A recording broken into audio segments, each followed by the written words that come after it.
So it's the last day of 2025, and the majority of you started watching my channel this year when I decided to post every single day this year, and that lasted a good probably 6 months and then I just failed epically, but it was a good run. And I've just been looking back at videos from this year, and I wanted to kind of like take a little trip down memory lane, if you will let me. I didn't expect this year to have included what it had, but Romans 8:28, where we know that God works all things for the good to them that love God, to them that are the called according to his purpose. So let's go back to my first video. let's see how this all started, and then we'll kind of just go down the line and pinpoint, like, you know, big stuff that happened, like the million times that my oven and my dryer broke. Let's do it. I have decided to do something, and this is what I'm going to commit 2025 to do every single day, is a vlog. So 5 minutes, at least 5 minutes. 5 minutes in 2025, that's what I'm calling this series. And we'll see how long I can keep it up. I want to get out there, I want to show y'all what we're doing, but it's just been so hard for me to like sit down and make a good video. So we're just gonna put out a lot of poor videos. I started 2025 in January, getting pooped on not once, but twice. And then my oven went out. So I was like, wow, this is a great start to a new year. We celebrated Ezekiel's birthday in January with my best friend in Houston, and that was just a really, really sweet time. I fixed the belt on my dryer after it broke in January. I feel like I'm doing a dance with my dryer right now.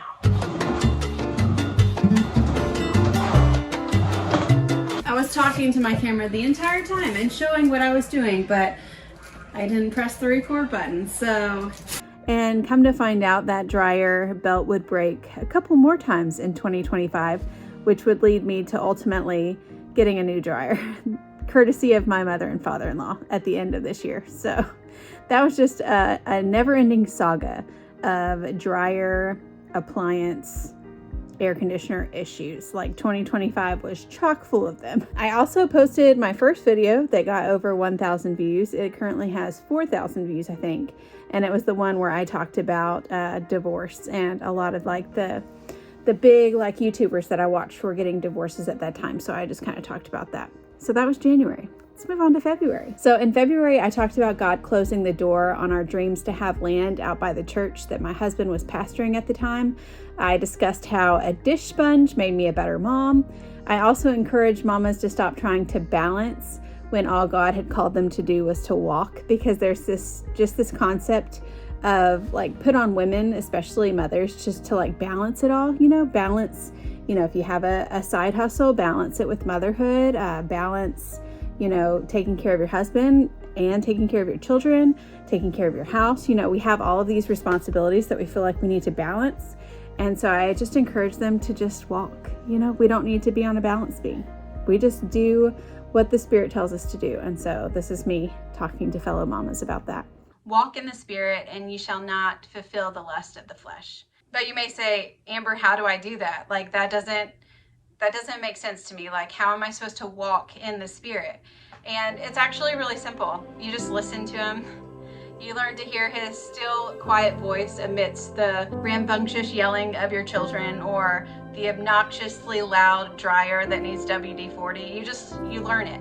And the way that you learn it is just by practice. It looks like waking up and saying, Lord, I want you to lead me today. And then throughout your day, talk to him like he's there and say, okay, Lord, I did the dishes. What should I do next?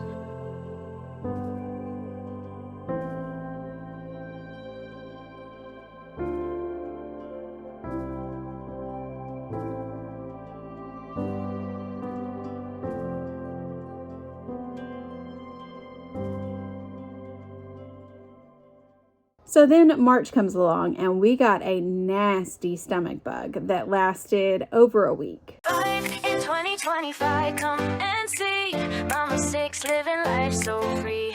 Dishes, laundry, cooking too, homeschool to do.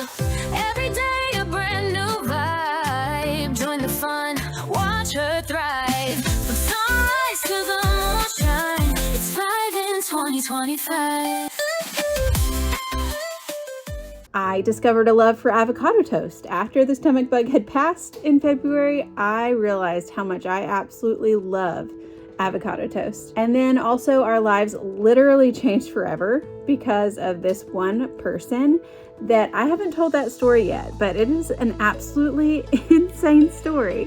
And so be on the lookout for that story to come up. I'm sure at some point in 2026 I'll do a video about it, but it involved a man that we had met once, and it changed our lives forever, truthfully. In April, my son had surgery on both of his feet. Both his legs were in casts for 6 weeks, and I am still in awe when I look back and see how God provided every step of the way in his recovery, because I was a nervous wreck thinking about how in the world am I going to get everything done with this child that I need to get done when he cannot put any weight on either of his legs. And God saw us through, as he normally does and will continue to do. I also surprised my mom with her own VR headset, and I gave some encouragement to other homeschooling mamas this month, and I'll play that clip here. I stated before how I'm particularly struggling with homeschooling now that I have 4 children who are school age, along with 2 that are still very needy. This comment I got the other day from Amanda really helped and encouraged me. She said, "Through my homeschool journey, the hardest thing I did was teach my kids to read. First, I felt validated because honestly, teaching my 7-year-old and 9-year-old to read has been a much more difficult feat than when my 13 and 11-year-old were this age. Being a stay-at-home mom is a full-time job in and of itself, so I always feel like I'm being pulled in so many different directions at one time. And to top that off, I'm met with great expectations and thoughts of they're so far behind, which makes me even more of an anxious mess." But that's why I love the last part of her comment. She says, "I didn't do it. It was through the grace of Jesus with his help, because I can literally do nothing without Jesus." This is the part that I begin to forget and overlook when the overwhelm and anxiety creep in. I'm constantly having to remind myself of the truth that I cannot do this homeschooling thing or motherhood thing on my own. I have to rely on God and the Holy Spirit's guidance each and every second of the day. When I turn my thoughts from "I'm not doing enough" to "Lord, what would you have me to do?" while believing he will be the one to give me the strength to do it, everything changes. Homeschooling becomes a Jesus-centered time of joyful discovery, honest connection, and what do you know, learning as a result. If you're currently in the homeschool or motherhood trenches, here are 2 verses that I absolutely love that speaks to our current season of overwhelm. Isaiah 40:11 says, "He shall feed his flock like a shepherd. He shall gather the lambs with his arm and carry them in his bosom, and shall gently lead those that are with young." I feel like this is the perfect picture of the Lord our shepherd. He's gently leading us, mamas, and he guides us through the meadows and mountains of life with our young by our side. Gently leading is the key there. Another verse is Philippians 2:13. "For it is God which worketh in you both to will and to do of his good pleasure." This verse is the perfect reminder that it is God who does the work. Coming to this realization that we can't do anything on our own is actually so freeing. When we stop striving and just start submitting to the Holy Spirit throughout our day, inviting him in, asking him what he would have us do next, it literally changes everything. In May, I discovered my favorite cooking utensil. And if you've been around this channel any point this year, you know what it is, but I'll play the clip, just in case. Got ground beef in your pan. Don't stress, now you can mash it up with total ease, with the tool that aims to please. Meat masher, it's Amber approved, crumbles beef like it's smooth. Meat Masher, making life easier, one meal at a time. Keith found a $700 sweater for $1 at a garage sale on my birthday. It was like an absolutely phenomenal birthday present. We sold that thing on eBay for like $700. I kid you not. Ezekiel also walked for the first time after his surgery in May, and that was just something so cool to witness. He had walked on his feet before, but because of his clubbed foot, It was very, very difficult and also looked incredibly painful. And so he was able to walk flat-footed on the ground without wearing shoes for the first time in his entire life. It was just so cool to watch. Also in May, the AC in our car went out at the exact same time that the AC in our house went out, which was absolutely paradoxical because this exact same thing happened the year before. Literally. I made a video about it and it was the same month. So there's something about May when our AC decides to go out in our car and in our house at the same time. I still don't understand it, but we live it, you know, we don't always understand it. June brought a whole lot of sales on eBay, praise the Lord. We had 70 sales in one weekend alone, which is the most sales we have ever had in that amount of time. Our air conditioner went out again, even though we just had it fixed. That ended up being like truly the saga of 2025. Keith went to California on a business trip, and then promptly when he returned from California, we were removed from our church. As most of you know, that story, you can still find the video about church hurt, and so you can go watch it if you don't know that story. July, we began visiting churches, trying to find a new place to call home. We traveled a lot, and we really just enjoyed time as a family together, just making those bonds even greater than they were before. In August, my mom had a stroke, and I decided to pick up my phone and talk about it. As soon as I got the call from my dad, I was driving, and so as soon as I pulled back into the driveway, I picked up my phone and talked about my mom having a stroke. So I'm going to show that clip now. Okay, so my dad calls me this morning and he says, hey, I think your mom is having the same thing that I had in the hospital. So she gets on the phone with me and she's trying to formulate words. She's saying, I feel fine. Trying to read Bible this morning and couldn't read. Like, so she's coming back out of it, but they're going to take her to the ER just to check. She doesn't want to go to the ER, you know, but she's talking as if like she's just now learning how to talk, you know what I'm saying? So there's clearly something going on. But as I was driving, you know, when we come to the realization and we're able to live out of this place of realizing we have no control over anything that's going on in this world, like when it comes to our bodies, at any point, there could be a blood clot passing through our blood vessels that stops our heart from beating, that stops our brain from getting oxygen. Like, we don't have control over that. But as Christians who have put our faith in Jesus Christ, who knows that we are the handiwork of God, we know who does have control of that. And so we have two options in this world. We can either live with this false sense of control, and then as a result of that, when the actual realization comes that we don't have control, live in fear and panic and anxiety. Or we can live in the realization every second of every day that we do not have control of our bodies. We don't have control of what others do to us. We don't have control of any situation that we're living in on this earth. But we know who does, and when we surrender. So we can either surrender or we can live trying to hold on to this false sense of control. We also applied for a rental house that seemed to be perfect, and we were so excited about it. We thought, surely this is the Lord's will. It was by Keith's parents' house, and so we were like, okay, this is the next step. And then we were denied. So yeah. That was a blow. And then also around that same time, I had to give my cat away, and so that was also sad. Because of everything that went on in August, in September, I had a lot to process, and I just felt like really stuck.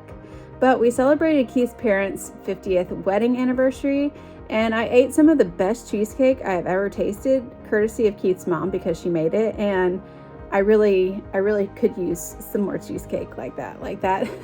That made everything so much better. But I also finished the month with a week-long trip to Texas, and I got to see my mom for the first time after her stroke, and it lifted my spirits so much.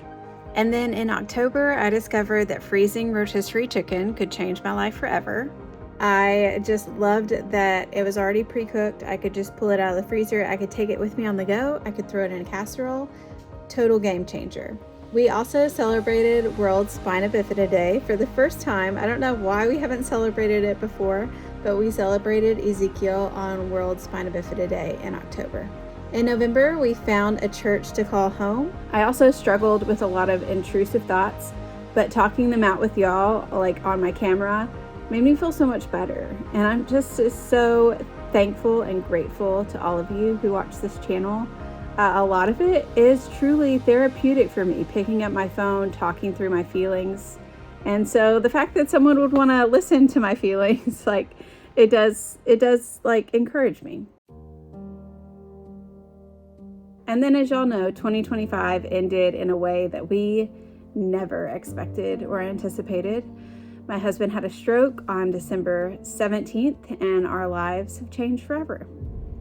There's no way around that. I've talked about on this channel how I believe that God prepares us for traumatic events in advance. Not all the time, but sometimes if we look, we'll see how He was like preparing us to deal with that. Well, I find it interesting, but I'm not caught off guard by it because it's something that God would do. My 2 previous videos before he had the stroke was learning to let go. And then the other one was the answer to all our problems is the Bible.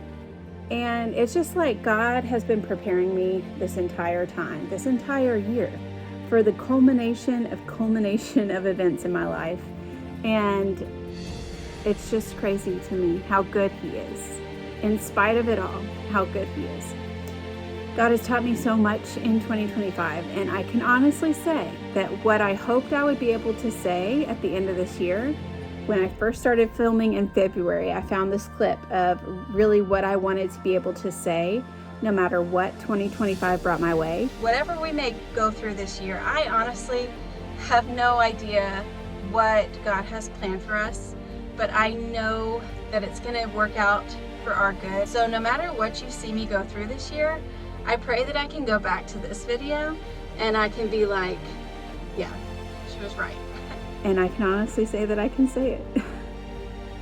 God is so good, and He has brought me through every single thing this year. And so today is the start of a new year.